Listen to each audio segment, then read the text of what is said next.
कल हमने पढ़ा चट्टान, और इसमें सबसे पहले यही बात पढ़ी थी कि पृथ्वी का स्थल भाग ही क्या कहलाता है, कठोर भाग ही चट्टान कहलाता है। चट्टानों की उत्पत्ति का अध्ययन करने वाली विज्ञान की शाखा क्या थी, पेट्रोलॉजी। उसके बाद में चट्टान उत्पत्ति के आधार पर कितने प्रकार की पढ़ी आपने, 3, आगन्य, अवसादी और कायांतरित। आगन्य चट्टान हमने कल पढ़ ली थी कि आगन्य शब्द लैटिन भाषा के इग्निस शब्द से बना है, जिसका अर्थ होता है आग या अग्नि। पृथ्वी का लावा जब ठंडा होकर ठोस पदार्थ में जम गया, उसी से जिस चट्टान का निर्माण हुआ वही चट्टान क्या थी, आगन्य चट्टान। अब आगन्य चट्टानों में आपने पढ़ा था कि आगन्य चट्टान कठोर संघनन वाली होती हैं, वो परतहीन होती हैं, रंध्रहीन होती हैं, जीवाश्म रहित चट्टान होती हैं। आर्थिक दृष्टि से संपन्न चट्टान थी वो, क्योंकि उनमें धात्विक खनिज पाए जाते हैं, लोहा, तांबा, सोना, चांदी, निकल, शीशा, जस्ता, ये टंगस्टन। और अब 2 नंबर की चट्टान कौन सी है, बोलो, अवसादी चट्टान। कौन सी चट्टान, अवसादी चट्टान। अब देखिएगा अवसादी चट्टान की क्या विशेषता है, क्या नहीं है। लिखो अवसादी शब्द, कौन सा शब्द, अवसादी शब्द। भाषा तीनों की एक ही रहेगी, बोलो कौन सी है, लैटिन। लैटिन भाषा के सेंडिमेंट्री शब्द से बना है, सेंडिमेंट्री शब्द से बना है, सेंडिमेंट्री शब्द से बना, जिसका अर्थ शब्द से बना है, जिसका अर्थ बताओ क्या है, जिसका अर्थ स्थिर है, जिसका अर्थ क्या है, स्थिर। क्वेश्चन यहाँ छोटे छोटे 2-3 बने कि अवसादी शब्द किस भाषा का शब्द है, लैटिन का। यह लैटिन भाषा के किस शब्द से बना है, सेंडिमेंट्री से। और सेंडिमेंट्री शब्द का अर्थ ही क्या होता है, स्थिर। पृथ्वी के छोटे छोटे पदार्थ अर्थात छोटी छोटी चट्टानें प्रकृति के कारकों द्वारा, जैसे मानवीय क्रिया, वायु अप्रदन, जल अप्रदन, मानवीय कारकों के द्वारा, प्रकृति के कारकों द्वारा किसी एक स्थान पर धीरे धीरे एकत्रित होती जाती हैं, और उससे जिस चट्टान का निर्माण होता है वही चट्टान कौन सी है, अवसादी। अवसादी का निर्माण एक साथ नहीं होगा, लगातार हजारों करोड़ों वर्षों तक इस चट्टान का निर्माण चलता ही रहता है, एक साथ निर्माण नहीं होता। इसी कारण इसमें बीच में क्या मिलेंगी, रंध्र होंगी, इसमें अलग अलग परतें मिलेंगी, इसी में मृत सजीव शरीर दब जाएंगे, तो इसमें जीवाश्म भी पाए जाते हैं। लिखो पृथ्वी के छोटे छोटे पदार्थ, पृथ्वी के छोटे छोटे पदार्थ, पदार्थ से अर्थ यहाँ आप ये भी कह सकते हैं चट्टान, छोटी छोटी चट्टान। पदार्थ या चट्टान प्रकृति के कारकों द्वारा, प्रकृति के कारकों द्वारा,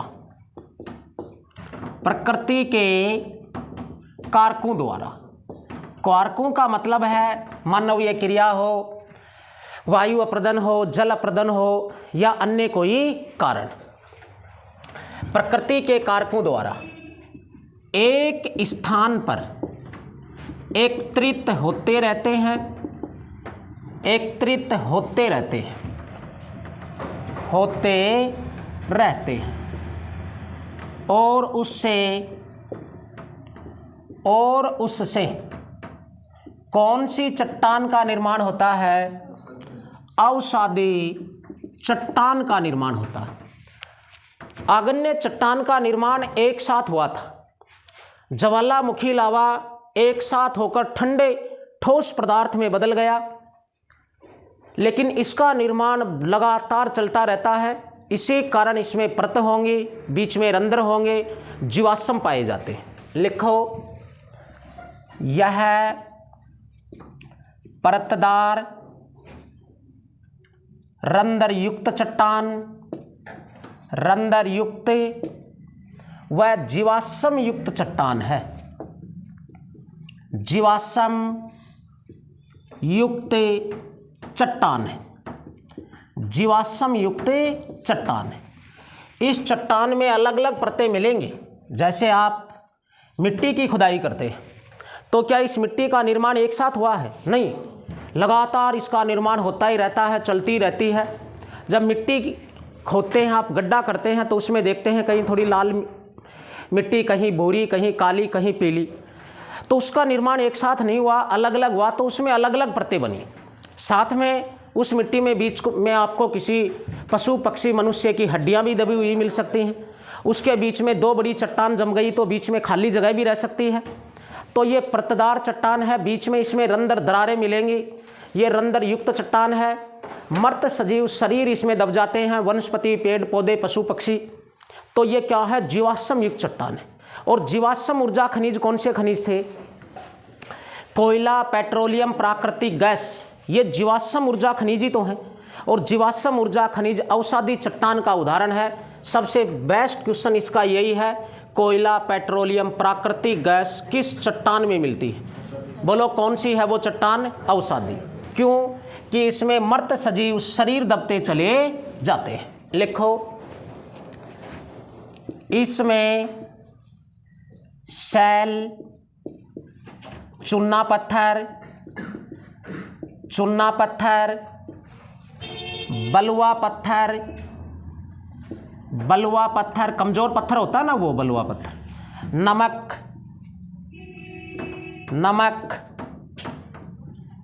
कोयला, पेट्रोलियम,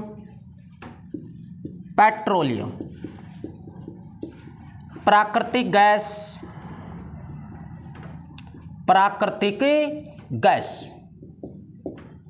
आदि खनिज पाए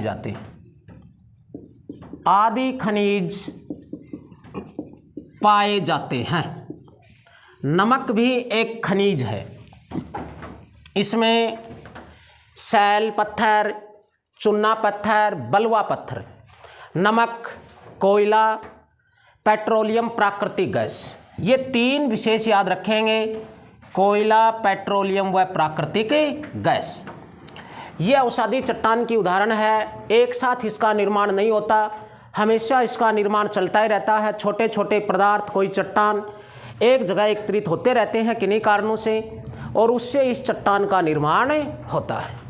याद क्या रखना है? कोयला, पेट्रोलियम, प्राकृतिक गैस, उसके साथ में चूना पत्थर, बलुआ पत्थर, नमक, शैल इत्यादि भी किसमें पाई जाती हैं? अवसादी में।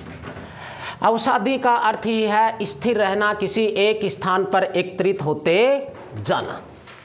अब अगली तीसरे नंबर की चट्टान बोलो कौन सी है? कायांतरित चट्टान। तीन नंबर की चट्टान बोलो कौन सी है? कायांतरित। क्या बात रितु, समझ में नहीं आ रही क्या? तो इसको बुंडो मुंह क्यों कर रखो है फिर? हाँ, तो आगे है कायांतरित चट्टान। कायांतरित चट्टान में लिखेंगे कायांतरित शब्द। कौन सा शब्द? कायांतरित शब्द लैटिन भाषा के। कौन सी भाषा है? लैटिन भाषा के मेटामॉर्फिक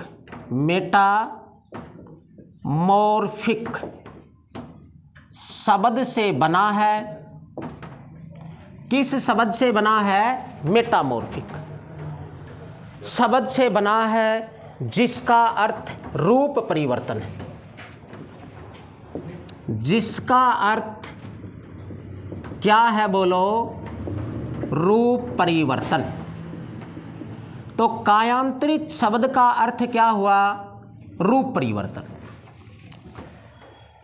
इस चट्टान का निर्माण आगन्य और अवसादी चट्टान से ही होगा। कायांतरित शब्द दो शब्दों से मिलकर बना है, काया प्लस अंतर। एक शरीर से दूसरे शरीर में रूपांतरण होना ही क्या कहलाता है? कायांतरित। पृथ्वी तल के नीचे लंबे समय से आगन्य और अवसादी चट्टान दबी रहती, जिससे ताप दाब और रासायनिक क्रिया के कारण आगन्य और अवसादी चट्टानों का गुण धर्म परिवर्तन हो जाता है और एक नई चट्टान में बदल जाती है। वही चट्टान क्या कहलाती है? कायांतरित चट्टान कहलाती है। पृथ्वी की गहराई में आप उतरोगे तो टेम्परेचर बढ़ता है या घटता है? बढ़ता है। 32 मीटर की गहराई पर 1 डिग्री सेल्सियस टेम्परेचर बढ़ा, तो इस तरह से आप 32 मीटर पर जाएंगे तो तापमान बढ़ता जाएगा, ऊपर से दबाव पड़ेगा। ताप दाब और रासायनिक क्रिया के कारण हजारों करोड़ों वर्षों तक जब आगन्य और अवसादी चट्टान पृथ्वी के नीचे दबी रहती हैं तो उनमें रासायनिक क्रिया होती है और रासायनिक क्रिया से आगन्य और अवसादी चट्टान अपनी विशेषता छोड़कर वो तीसरी किसी विशेषता में बदल जाती हैं। उसी से कायांतरित का निर्माण होता है और जब रूप परिवर्तन होता है तो एक अच्छी क्वालिटी उभर कर आती। इसी कारण इस चट्टान के जो भी उदाहरण होंगे वो अन्य खनिजों से श्रेष्ठ किस्म के बेस्ट क्वालिटी के खनिज होंगे, क्योंकि इसमें जो भी खनिज मिलेंगे वो किससे बनेंगे? आगन्य और अवसादी से। लिखो, पृथ्वी तल में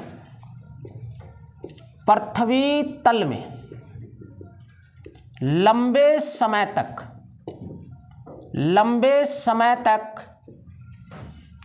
आगन्य व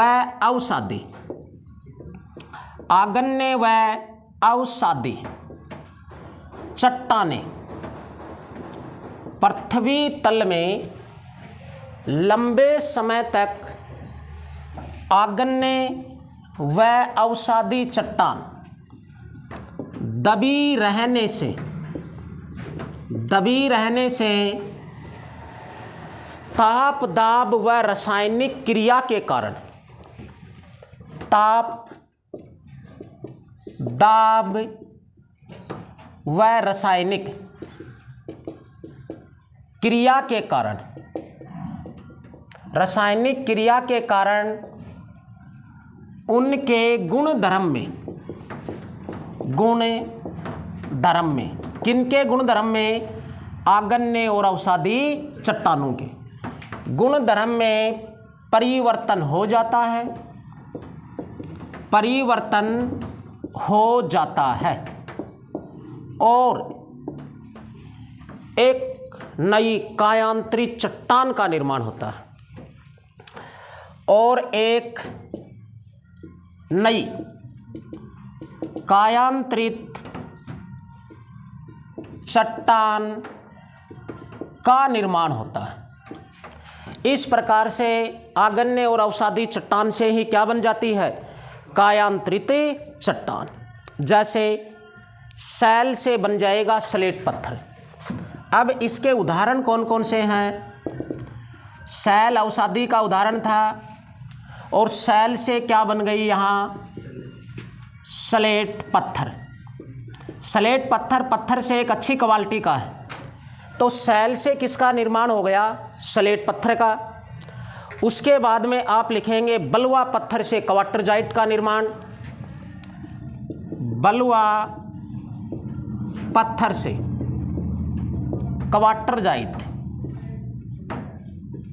क्वार्टरजाइट खनिज का निर्माण हो जाता है। बलुआ अवसादी का था, क्वार्टरजाइट एक अच्छी क्वालिटी का बन गया। किसका उदाहरण हो गया? कायांतरित का। उसके बाद में आप लिखेंगे चूना पत्थर से संगमरमर। चूना पत्थर जब लंबे समय तक दबा रहेगा तो ताप दाब व रासायनिक क्रिया के कारण किस में बदल जाएगा? बोलो, संगमरमर में। एक अच्छी क्वालिटी का पत्थर है ना संगमरमर, तो ऐसे दबे रहने से एक बेस्ट क्वालिटी उभर कर आती है। उसके बाद में ग्रेनाइट से नीस बन जाता है। ग्रेनाइट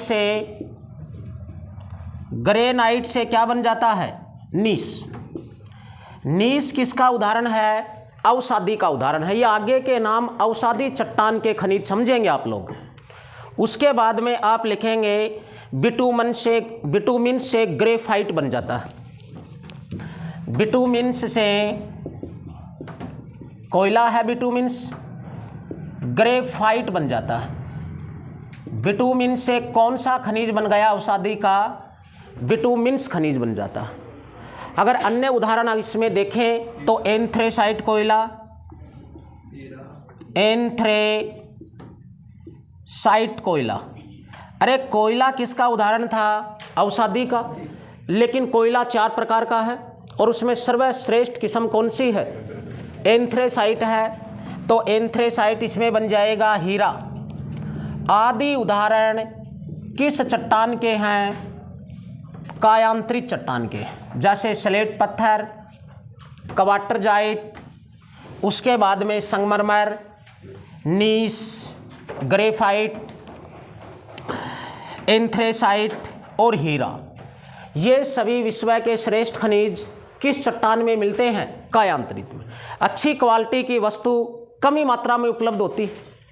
तो ये सारे खनिज इसीलिए महंगे हैं क्योंकि इनकी मात्रा कम है और कम होने की वजह से ये बहुमूल्य हो गए, एक अच्छी क्वालिटी की। तो इस प्रकार से ये 3 प्रकार की आपकी चट्टान हुई। कायांतरित शब्द लैटिन भाषा के कौन से शब्द से बना है? मेटामॉर्फिक से। मेटामॉर्फिक शब्द का अर्थ क्या है? रूप परिवर्तन, अर्थात एक चट्टान से दूसरी चट्टान में बदल जाना। पृथ्वी तल में लंबे समय तक कौन कौन सी चट्टान? आग्नेय और अवसादी चट्टान दबी रहेंगी। तो ताप, दाब और रासायनिक क्रिया के कारण उनके विशेषताओं में परिवर्तन हो जाएगा, गुणधर्म में, और वो दूसरे गुणधर्म अपना लेंगी और उससे एक नई चट्टान कायांतरित का निर्माण होता है। लेकिन ये परिभाषा की बजाय आप खनिज याद रखेंगे, कौन सा खनिज किस चट्टान का उदाहरण है। ये पृथ्वी के स्थल मंडल के चट्टान आपकी पूरी हुई। उसके बाद में एक अच्छा सा टॉपिक और है और वो है ज्वालामुखी। अब ज्वालामुखी की क्या विशेषता है, क्या नहीं है? अगला क्वेश्चन है ज्वालामुखी। लिखिए ज्वालामुखी। एक बात बताएं आपको, पहले देहाती क्षेत्र में, ग्रामीण क्षेत्र में फौजी की वाइफ को, पत्नी को, घरवाली को क्या कहता? फौजा। लेकिन आजकल फौजी तो रहा ही नहीं, अग्निवीर होगा सब। अब अग्निवीर बनने के बाद क्या कहूँगा भाई? अरे वो अग्निवीर हुई है ज्वालामुखी, समझ रहे हो ना? और अगर ज्वालामुखी चाहिए तो पहले अग्निवीर बनना ही पड़ेगा। आजकल वो क्या हो गई? ज्वालामुखी। तुम तो मुझे दिख रही हो सभी ज्वालामुखी बनोगी, लेकिन दिक्कत इधर है, इनके भाग्य में ज्वालामुखी है या नहीं। आगे लिखो, ज्वालामुखी का सबसे पहले प्रकृति का या पृथ्वी का सुरक्षा वॉल कहलाती है। पृथ्वी का सुरक्षा वाल कहलाती है। पृथ्वी का सुरक्षा वाल बोलो किसे कहा जाता है? ज्वालामुखी को कहा जाता है। बस एक जर्नली सा क्वेश्चन है, पृथ्वी का सुरक्षा वाल या प्रकृति का सुरक्षा वाल किसे कहते हैं? वो ज्वालामुखी को कहते हैं। ज्वालामुखी का अध्ययन करने वाली विज्ञान की शाखा क्या है? वोल्केनोलॉजी। साइंस की जिस विधि में ज्वालामुखी पढ़ते हैं उसी का नाम क्या है? वोल्केनोलॉजी। लिखो, विज्ञान की वह शाखा, विज्ञान की वह शाखा जिसमें ज्वालामुखी का अध्ययन किया जाता है। किसका अध्ययन किया जाता है? ज्वालामुखी का। उसे वोल्केनोलॉजी के नाम से जाना जाता है। ओके पीछे तक? अब देखो बेटा, विश्व में सर्वाधिक ज्वालामुखियों वाला देश कौन सा है? लिखो, सर्वाधिक ज्वालामुखियों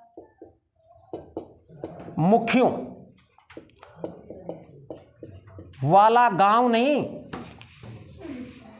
सर्वाधिक ज्वालामुखियों वाला गांव नहीं, अर्थात सर्वाधिक फौजियों वाला गांव नहीं, सर्वाधिक ज्वालामुखियों वाला देश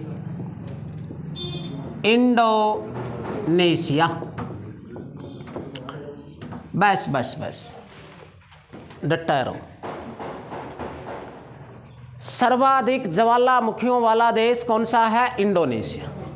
लेकिन एक ऐसा देश जहां विश्व में एक भी ज्वालामुखी नहीं है, कौन सा है वो देश? लिखो, ऑस्ट्रेलिया में। कहाँ पे रे? ऑस्ट्रेलिया में एक भी ज्वालामुखी नहीं है, एक भी ज्वालामुखी नहीं। कोई ऐसा गांव है क्या जिसमें एक भी ज्वालामुखी न हो? है क्या आपके आसपास में कोई? है तो हमें भी सूचना देना। ऑस्ट्रेलिया में एक भी ज्वालामुखी नहीं है। आगे लिखो। अब देखो ज्वालामुखी है क्या? पृथ्वी की वह प्राकृतिक दरार या छिद्र है जिससे पृथ्वी तल के पिघले हुए पदार्थ आग की लपटों के रूप में या द्रव्य के रूप में या गैस और जलवाष्प के रूप में जो बाहर निकलते हैं उसे ही क्या कहते हैं? ज्वालामुखी। आपने पृथ्वी की 3 आंतरिक संरचना पढ़ी, भूपर्पटीय क्रस्ट, आवरण मेटल और केंद्रीय भाग कोर। जब 32 मीटर की गहराई पर पृथ्वी में नीचे उतरेंगे तो टेम्परेचर बढ़ता जाएगा। 1 किलोमीटर पर लगभग कितना बढ़ गया? 1000 मीटर पर लगभग कितना बढ़ गया? 30। और जब आप लगभग 3000 किलोमीटर के आसपास इस पृथ्वी के नीचे गहराई में गेंद रूपी पृथ्वी में उतरेंगे तो इतना हाई टेम्परेचर हो जाएगा कि बाहर धरातल पर ये चट्टान, ये खनिज, ये मिट्टी, ये पत्थर सब कुछ पिघलकर या तो द्रव्य में बदल गया या द्रव्य के बाद गैस में बदल गया। पृथ्वी की आंतरिक संरचना, केंद्रीय भाग जो आपने पढ़ा था उसमें कोई वस्तु ठोस है ही नहीं, चाहे चट्टान हो, मिट्टी हो, पत्थर हो, सोना, चांदी, तांबा, कोई भी खनिज हो, सब कुछ पिघलकर या तो द्रव्य में चेंज हो गया या द्रव्य से गैस में बदल गया। और वहाँ का ये पिघले हुए पदार्थ, जलती हुई आग बाहर निकलती है, उसे ही कहा जाता है ज्वालामुखी। ज्वालामुखी के अध्ययन से पृथ्वी की आंतरिक संरचना का अनुमान भी लगता है कि इसके अंदर क्या क्या मटेरियल भरा हुआ है, क्योंकि वो तो पृथ्वी के नीचे से आ रहा है और नीचे से आ रहा है, वो आने के कुछ दिन बाद ठंडा होकर ठोस में बदल जाएगा। उसके बाद में उसकी जांच परीक्षण हो जाता है, पता चलता है इससे क्या क्या निकला। तो ये अनुमान लगा लेते हैं कि इस गेंद रूपी पृथ्वी के अंदर क्या मटेरियल भरा हुआ है, उसका काफ़ी हद तक अध्ययन ज्वालामुखियों से भी होता है। तो समझ गए होंगे ज्वालामुखी क्या है। आगे एग्जाम लाइक पॉइंट लिखो इसमें, और सबसे पहले लिखो ग्रेजी या वीवर। ग्रेजी या वीवर क्या होता है? ज्वालामुखी दरार ही कहलाती है रेणु निशा, ज्वालामुखी दरार। ज्वालामुखी दरार, ज्वालामुखी दरार को बोलो क्या कहते हैं? ग्रेजी। उसके बाद में लिखो लावा। लावा क्या है? ज्वालामुखी से निकले हुए पदार्थ। ज्वालामुखी से निकले हुए पदार्थ।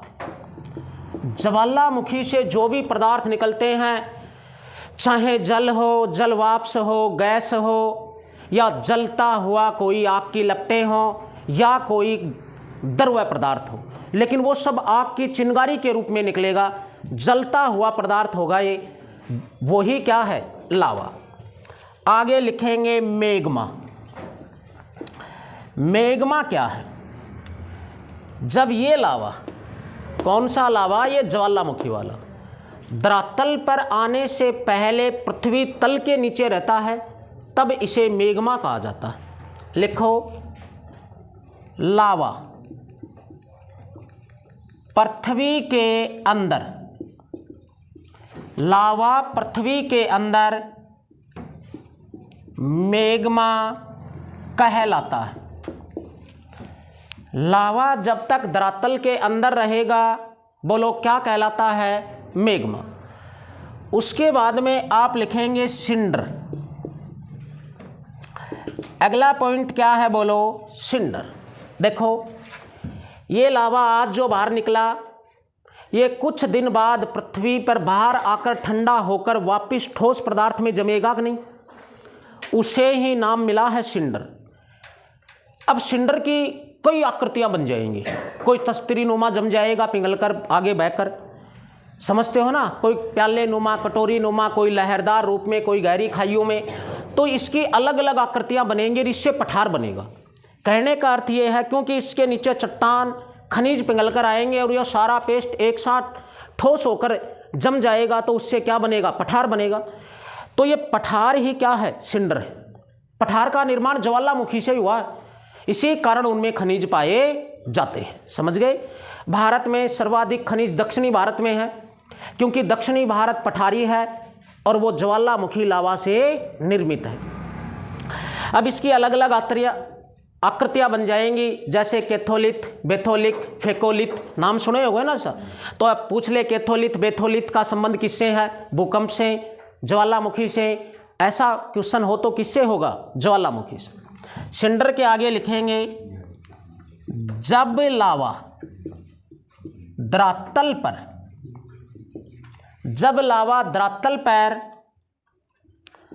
ठंडा होकर ठोस में बदल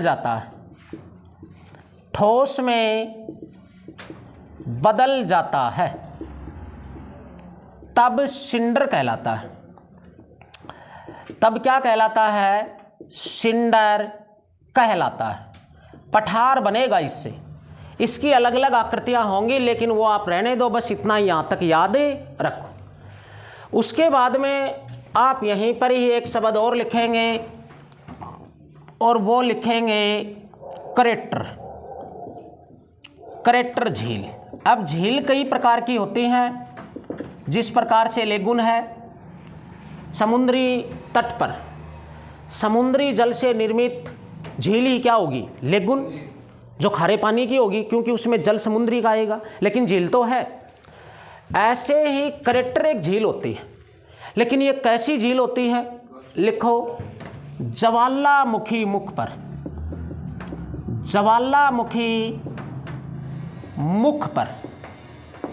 या ज्वालामुखी से निर्मित ज्वालामुखी मुख पर बनी हुई झील करेक्टर कहलाती है।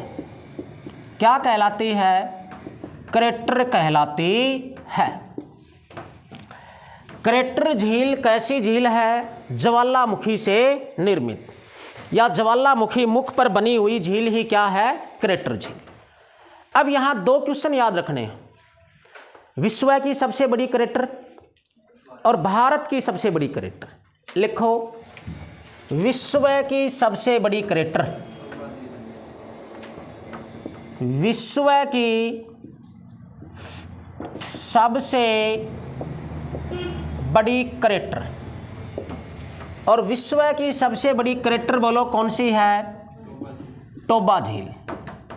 और टोबा झील आपको कहाँ मिलेगी? इंडोनेशिया में मिलेगी, जो सर्वाधिक ज्वालामुखियों वाला देश है। कौन सा? इंडोनेशिया। अब भारत की सबसे बड़ी करेक्टर कौन सी है? भारत की सबसे बड़ी करेक्टर, और करेक्टर क्या है? एक झील है। और भारत की सबसे बड़ी करेक्टर बोलो कौन सी है? लोनार झील। लोनार झील आपको कहाँ मिलेगी? महाराष्ट्र में मिलेगी। अगर वो सीधा भी पूछे लोनार झील कहाँ है तो भी महाराष्ट्र, और पूछे भारत की सबसे बड़ी करेक्टर कौन सी है तो भी लोनार कहाँ पे? महाराष्ट्र में। देखो ये है पृथ्वी। इस पृथ्वी में अंदर जो यहाँ ये पिघला हुआ लावा है, द्रव्य पदार्थ है, तापमान की अधिकता के कारण ये पृथ्वी की कमज़ोर धरातल को तोड़ देते हैं और एक दरार बना दी। अब इस दरार से होकर ये पिघले हुए पदार्थ इस धरातल पर आकर गिरेंगे कि नहीं, और ये अत्यधिक ऊंचाई तक विस्फोट होता रहेगा। ये प्रक्रिया लंबे समय तक या लगातार चलती रह सकती है या बीच में बंद भी हो सकती है। ऐसे ये लावा बाहर निकला, धरातल पर गिर रहा है, जितना ज़्यादा मात्रा में निकलेगा उतनी ही ज़्यादा दूरी में फैलता जाएगा और ये विस्फोट होता रहेगा लगातार दिन रात 365 दिन 24 घंटे। पहले जो यहाँ पर गिरा ये ठोस होकर बदलेगा कि नहीं, ठंडा होकर ठोस में बदल जाएगा और इसके ऊपर पहले वाला ठोस में जमता चला जाएगा और ऊपर आकर गिरता रहेगा और एक ऊंची पठार की आकृति बनती चली जाएगी कि नहीं। तो ज्वालामुखियों से पठार का निर्माण होता है, ऊंची आकृति बनती है, पहले वाला लावा ठोस में बदलता चला जाएगा, ऊपर लावा निकलता रहेगा। ये प्रक्रिया लंबे समय तक भी चल सकती है, तो बीच में बंद भी हो सकती है या लगातार भी हो सकती है। लेकिन कुछ ज्वालामुखियाँ ऐसी होती हैं जिनसे कुछ समय बाद लावा निकलना बंद हो जाता है, यहाँ से विस्फोट होना बंद हो जाता है, विस्फोट होना बंद हो जाता है। समझ गए ये बात। अब बेटा अंदर से जब पिघले हुए पदार्थ लावा नहीं आएगा, आज आना बंद हुआ, आज जो निकला था यहाँ पर जो गिरा हुआ था वो क्या है, अभी द्रव्य है। अब अंदर से आ नहीं रहा, ये खाली दरार तो थी, इसको भरने के लिए आज 1-2 दिन पहले का निकला हुआ जो अभी द्रव्य था वो वापस इस दरार में चला जाएगा और इस दरार को क्या कर देगा, अवरुद्ध, वो भी जम जाएगा यहाँ जाकर। और ये जो ज्वालामुखी दरार छिद्र बना था ये रुक गया, बंद हो गया, अवरुद्ध हो गया। लेकिन यहाँ का जाकर ही तो इसको अवरुद्ध किया, तो यहाँ ऊपर एक कीपनुमा आकृति बनी कि नहीं, और इस कीपनुमा आकृति में वर्षा का जल भर जाएगा और यहाँ झील बन जाएगी। यही ज्वालामुखी मुख पर बनी झील या क्रेटर झील है। अब देखो ये लावा जब तक धरातल के अंदर था तब तक क्या था, मेग्मा। धरातल पर आ गया तो क्या हो गया, लावा। ये दरार ही क्या थी, ग्रेजी या वीवर थी। यही बातें तो हमने पढ़ा। अब ज्वालामुखी में या तो द्रव्य होगा या गैस होगी, ये तो ठोस तो कोई चीज़ निकल ही नहीं सकती। अब एक क्वेश्चन आता है, ज्वालामुखी से सर्वाधिक मात्रा में कौन सा पदार्थ निकलता, द्रव्य निकलता है या गैस? गैस निकलेगी और वो जलवाष्प होगी सर्वाधिक मात्रा में। तो लिखो ज्वालामुखी से, किससे, ज्वालामुखी से सर्वाधिक मात्रा में जलवाष्प निकलती है। जलवाष्प, अरे गैस से भी ज़्यादा जलवाष्प होगी, जलवाष्प निकलती है। तो बताओ ज्वालामुखी विस्फोट से सर्वाधिक मात्रा में निकलने वाला पदार्थ ही क्या है, याद रखना, जलवाष्प है। जलवाष्प के बाद में गैस आ जाएंगी, उसके बाद में कोई द्रव्य जलता हुआ निकलेगा। अब सर्वाधिक मात्रा में निकलने वाली गैस कौन सी है जलवाष्प के बाद? अगर क्वेश्चन हो ज्वालामुखी से कौन सी गैस ज़्यादा होती है विस्फोट, तो नाइट्रोजन। कौन कौन सी गैस है बोलो, हाइड्रोजन, नाइट्रोजन नहीं, hydrogen, carbon dioxide, carbon dioxide, nitrogen, nitrogen आदि गैसें ज़्यादा निकलती हैं। ये ज्वालामुखी की कुछ प्रारंभिक बातें थी बेटा, याद रखेंगे ये सारे क्वेश्चन। इनमें देखो एक बार और आप, ज्वालामुखी का उपनाम बोलो क्या है, पृथ्वी का सुरक्षा वॉल। वोल्केनोलॉजी क्या है? ज्वालामुखी का अध्ययन करने वाली विज्ञान की ही शाखा। सर्वाधिक ज्वालामुखियों वाला देश इंडोनेशिया, और न्यूनतम ज्वालामुखियों वाला देश जहां एक भी ज्वालामुखी नहीं है वो ऑस्ट्रेलिया है। क्या भारत में ज्वालामुखी हैं? अगर इंडिया में तुम्हें ज्वालामुखी देखनी है, समझ गया ना तुम्हें इंडिया में ज्वालामुखी देखनी है तो कहाँ जाना पड़ेगा? अंडमान निकोबार द्वीप समूह में जाना पड़ेगा, जो एक केंद्र शासित प्रदेश है। 28 राज्यों में फिलहाल कहीं पर भारत में ज्वालामुखी विस्फोट नहीं है, एक केंद्र शासित प्रदेश में है और वो है अंडमान। ग्रेजी क्या है? लावा क्या है? मेग्मा क्या है? सिंडर क्या है? उसके बाद में आपने पढ़ा क्रेटर झील। बोलो कैसी झील है? ज्वालामुखी मुख पर बनी झील। विश्व की सबसे बड़ी क्रेटर टोबा इंडोनेशिया में, और भारत की सबसे बड़ी क्रेटर लोनार झील महाराष्ट्र में है। राजस्थान में पुष्कर झील को भी ज्योग्राफी क्रेटर मानती है, तो राजस्थान की नक्की झील को भी ज्योग्राफी क्रेटरी मानती है। और वैसे राजस्थान में दंत कथाओं में ये भी कहा जाता है कि देवताओं ने अपने नाखूनों से खोदकर नक्की झील का निर्माण किया। ऐसा भी किंवदंतियों में राजस्थान में आता है, लेकिन ज्योग्राफी क्या मानती है? क्रेटर झील, ज्वालामुखी झील मानती है किसको?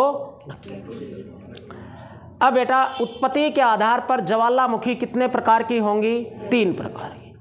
वो 3 प्रकार की ज्वालामुखी कौन कौन सी हैं? लिखो। उत्पत्ति के आधार पर, उत्पत्ति के आधार पर ज्वालामुखी बोलो कितने प्रकार की? 3 प्रकार की होती हैं। उत्पत्ति के आधार पर ज्वालामुखी कितने प्रकार की? 3 प्रकार की। अब वो 3 प्रकार की ज्वालामुखी कौन कौन सी हैं? 1 नंबर पे लिखेंगे सक्रिय ज्वालामुखी। सक्रिय ज्वालामुखी, सक्रिय को आप जागृत कह सकते हैं। कैसी ज्वालामुखी? जागृत ज्वालामुखी, जागृत ज्वालामुखी। ओके सभी बच्चों का। 2 नंबर की ज्वालामुखी लिखेंगे प्रसुप्त ज्वालामुखी। प्रसुप्त ज्वालामुखी, प्रसुप्त ज्वालामुखी, इसे हम कह सकते हैं सोई हुई ज्वालामुखी। कैसी ज्वालामुखी रे? सोई हुई। और याद रखना लाइफ में, छोरो याद रखिए, सोई हुई ज्वालामुखी को जगह मत देना। ये तुम्हें याद रखना है मेरी बात लाइव पर, अन्यथा फिर महाभारत शुरू हो जाएगा और तुम में वो क्षमता नहीं, वो क्षमता द्रोणाचार्य अर्जुन श्री कृष्ण में थी जो उस महाभारत को खत्म तो कर दिया। तुम उस ज्वालामुखी के महाभारत को खत्म भी नहीं कर पाओगे। दया रखना इधर।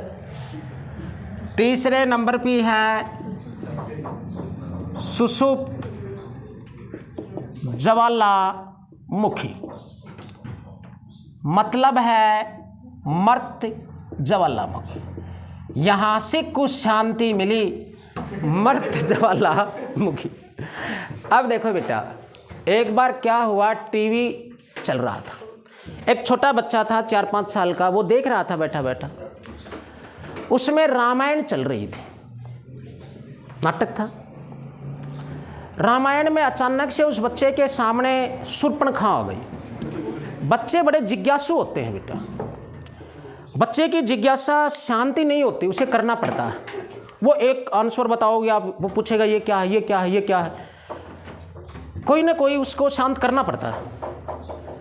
वो अचानक टीवी पर आई शूर्पणखा, मम्मी पास में बैठी थी, उससे बोला मम्मी ये क्या, क्योंकि वो नई शूर्पणखा देखी। अब उसकी जिज्ञासा शांत करने के लिए नॉर्मली में मम्मी ने कह दिया बेटा ये तुम्हारी बुआजी है। वहीं पापा बैठा था। जैसे ही पापा ने सुना, पापा बोला नहीं बेटा ये तेरी मौसी है। बस रामायण खत्म, महाभारत शुरू हो गई। ओके।